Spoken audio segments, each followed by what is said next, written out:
Antoine. Bonjour Nathalie, bienvenue au Prieuré Saint-Lazare ou à Libar. Merci de m'accueillir.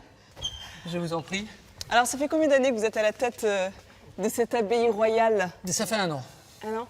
La plus grande cité monastique D'Europe. La plus ancienne également? Nous avons la chance d'avoir eu une vie très longue, d'ailleurs une vie très particulière puisqu'elle a été d'abord monastique, puis carcérale et aujourd'hui c'est un centre culturel de rencontre. Et donc je suis très heureux de vous rencontrer dans un centre culturel de rencontre.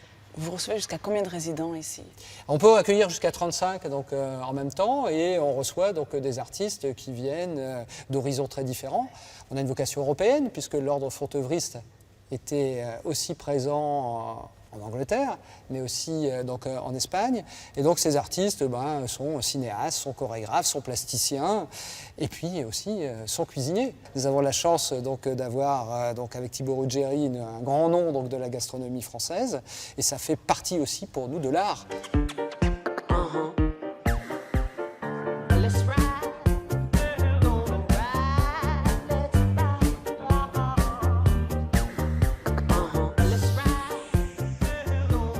C'est vraiment un mélange de patrimoine et de modernité. C'est d'innovation, de numérique. On le voit ici avec ce high bar. Donc sur cette tablette, on a tout. On a des jeux pour s'amuser, on a l'histoire. Et puis vous avez aussi la possibilité de découvrir le site en 3D.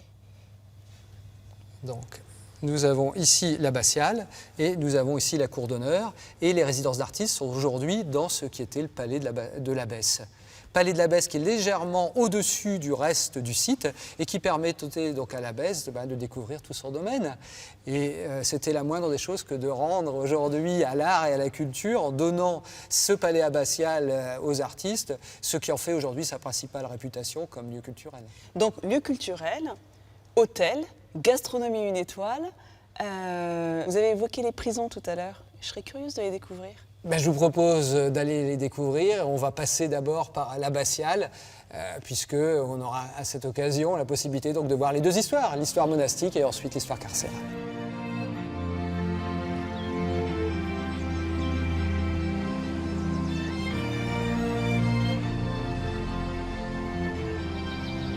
Il faut imaginer qu'il y avait 4 prieurés, donc 4 cloîtres, et celui-là était le plus grand. Il faut s'imaginer les abbesses vivant autour de ce cloître. Oui, et les moniales surtout, qui préparaient leur travail avec soit la prieure ou méditant, en allant vers ce lieu étonnant qu'est l'abbatiale.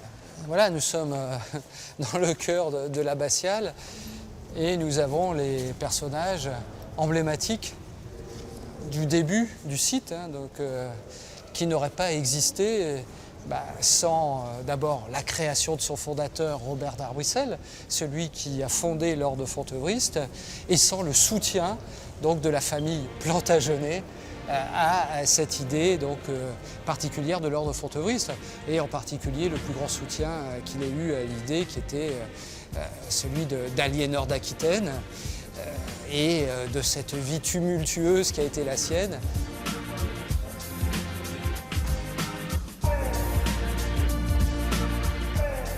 Et les prisons alors? Elles sont où ces prisons? Mais nous y sommes. Ça paraît totalement étonnant, étonnant, mais ça n'a pas simplement été l'abbatiale des Plantagenets et ensuite l'abbatiale de l'ordre fourtevriste. C'était aussi une part importante de la prison à partir de 1813. Et il faut imaginer que là où aujourd'hui on a retrouvé cette magnifique élévation avec les coupoles, il y avait 5 étages. Donc vous voulez dire que cette abbatiale a été transformée en prison, puis retransformée en abbatiale. C'est-à-dire qu'on a recreusé les coupoles pour restaurer cet endroit. Exactement. Donc c'est un travail d'ailleurs qui a été colossal, qui a pris des années. Et un travail auquel ont été associés certains prisonniers. Vous avez gardé des cellules témoins de ce passé? On a gardé quelques cellules qui étaient appelées cages à poules et qui étaient les cellules pour les délinquants les plus compliqués, ceux auxquels était appliqué le régime le plus draconien. Donc finalement, c'est en ça qu'elle est unique, cette cité. Vie monastique, vie carcérale, vie culturelle, désormais. Oui, et ça va même au-delà de ça, c'est vie aussi dans le développement durable, puisque nous sommes un centre culturel de rencontres dans lequel l'aspect culinaire et gastronomique joue son rôle. Et donc nous avons mis en place donc, un potager qui est très utile pour pouvoir fournir à notre chef étoilé au Michelin donc, les produits que vous retrouvez dans votre assiette au restaurant donc, de Fontevraud, et puis plus généralement aussi pour symboliser ce qu'était la vie aussi des abbesses qui utilisaient tous les produits pour la table, pour le réfectoire. Donc, Il se visite le potager? Oui, bien entendu, et je vous propose même de vous en montrer le chemin. Ah bah avec plaisir.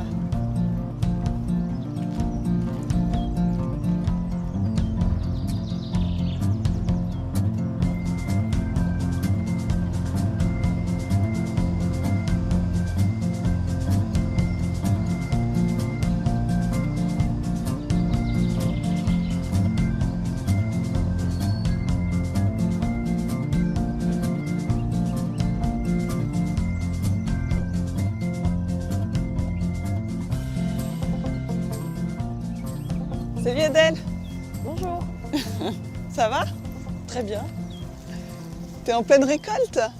Alors, je vais essayer de te rejoindre sans abîmer ce que tu es en train de faire. C'est toi qui as conçu ce potager, enfin qui a participé à le mettre en place. Oui, je suis arrivée pour la mise en place juste après les moutons. Parce que c'était une prairie. Après les copâturages. C'est ça. Tu cueilles tête pour la récolte? Oui, on peut continuer par là. Donc en détachant, juste en appuyant sur la petite, Alors montre-moi bien. la petite tige pour casser juste en haut à ce point de coupure. Et ça garde le pédoncule sur la tomate. D'accord, pour la conserver le plus longtemps possible. Oui, puis comme ça elle est bien entière. Si le chef veut la garder intacte, alors... Je cueille sous ton contrôle, faut pas faire de bêtises. Ah tiens, il y en a une belle là, regarde. Ça. Oui, Bien parfait. belle celle-là. On cultive 2000 m², donc on va privilégier des produits pour lesquels c'est pertinent de les cueillir le matin pour les cuisiner le soir. Donc beaucoup de feuilles tout l'hiver, les jeunes pousses, les fruits, donc les tomates, les concombres, aubergines, tous les solanacées. Et comment tu fais la sélection justement de ce que tu vas planter? Donc on se concerte avec le chef, après il nous laisse une belle carte blanche pour qu'on puisse lui amener de nouvelles propositions. Comme ici, là, le concombre à confire, qui est un petit test. Le concombre à confire. Ouais, c'est-à-dire C'est la première année que j'en cultive, on l'a fait en petite quantité pour pouvoir lui proposer, et puis si c'est un produit qui l'intéresse, on va le faire en plus grande quantité l'année suivante. C'est quoi le concombre à confire? Donc c'est un mini concombre, on peut en dis voir donc, un là, je n'ai il est jamais assez vu. joli. Ça se cuisine comment ça?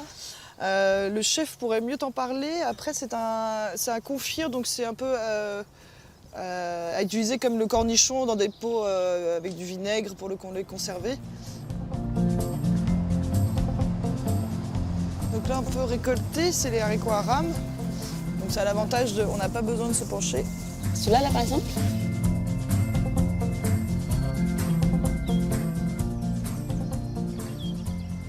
Qu'est-ce qui t'a amené toi à Fontevraud, Adèle? Moi, c'était ce projet assez unique qui m'a amené ici, puisque je travaillais déjà dans l'insertion par le maraîchage bio. Et le fait de pouvoir ici être dans un si bel endroit auprès d'une abbaye et de travailler en lien direct avec un chef, c'était un sacré plus qui m'a... Là, tu réunis tout là. Le site exceptionnel, La bio, la bio, l'insertion le social. Et le travail directement avec un chef. gastronomique. Gastro, j'ai oublié de le dire, mais oui. Moi, je vais te laisser finir ta récolte. Je vais reprendre la route. D'accord. Merci beaucoup de m'avoir fait découvrir les coulisses de Fontevraud. Et si vous aussi, vous voulez goûter les bons légumes d'Adèle, vous pouvez soit réserver un repas d'exception au restaurant étoilé de l'abbaye, soit la retrouver sur le marché local.